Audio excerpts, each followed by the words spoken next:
le CIAF prend déjà sa place dans cette géostratégie de la pensée à laquelle on invite résolument maintenant toute l'Afrique.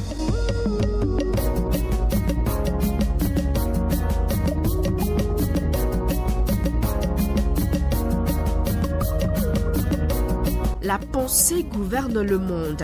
L'Afrique est appelée à désormais penser son avenir par et pour elle-même. Fondé en août 2018, le CIAF, Civic Academy for Africa's Future, s'inscrit dans cette vision. D'abord, le CIAF se veut être un espace d'ébullition intellectuelle et de la recherche.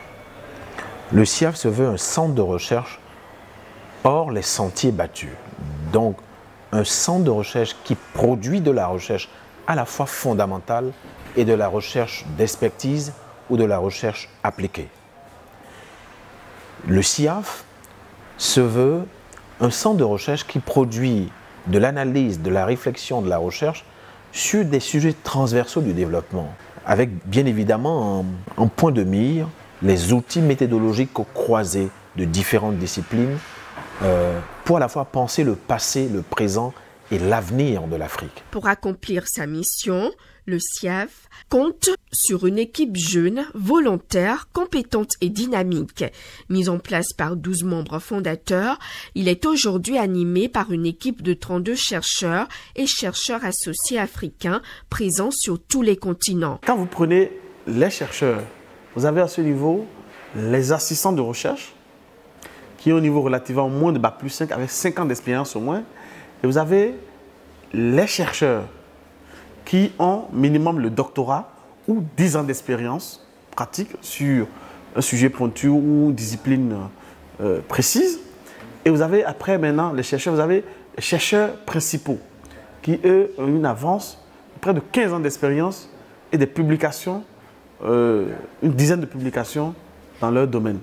Et puis après, vous avez le dernier niveau, les directeurs de recherche. Pour organiser et conduire ces recherches scientifiques, le CIAF s'est structuré en 5 équipes de recherche. Il y a l'équipe de recherche sur la gouvernance, qui s'occupe des questions de gouvernance politique et démocratique, gouvernance économique, gouvernance et aussi sociale. Il y a l'équipe de recherche sur l'international qui appréhende toutes les questions relatives au droit international, aux relations internationales et autres. Il y a le groupe de recherche sur les médias. Il y a ensuite le groupe de recherche et d'études sur l'agriculture, l'environnement et le climat.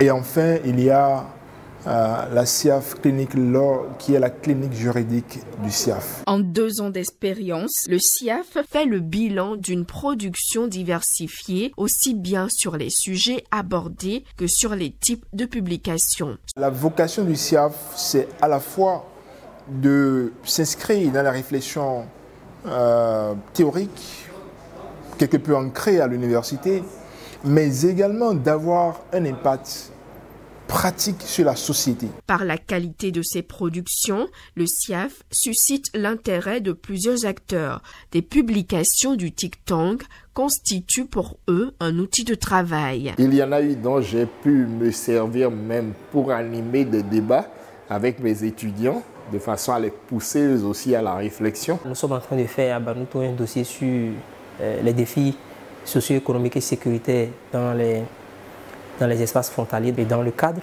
de la réalisation de ce dossier-là, il y a une publication du CIAF qui nous a permis de comprendre un certain nombre de problématiques, les enjeux sur la question. Pour les législatives de 2019 que nous avons connues dans le pays, il y a eu suffisamment de production. Je pense que c'est au niveau de ce think tank que nous avons une production qui retrace comme vraiment l'historique de tous les événements qu'il y a eu dans le cadre de ces législatives-là. Les premières publications ont été sur des questions politiques. Et donc il a fallu que l'actualité coronavirus vienne et que le CIAF produise un dossier assez intéressant pour permettre à certaines personnes, y compris moi-même, de comprendre que c'est au-delà en fait, du politique. Juste à titre de recommandation, peut-être un volet qu'on ne retrouve pas encore sur le site et et dans les productions, ce serait de faire une analyse scientifique objective des différentes lois qui sont prises par l'Assemblée nationale. Le SIAF doit devenir une référence.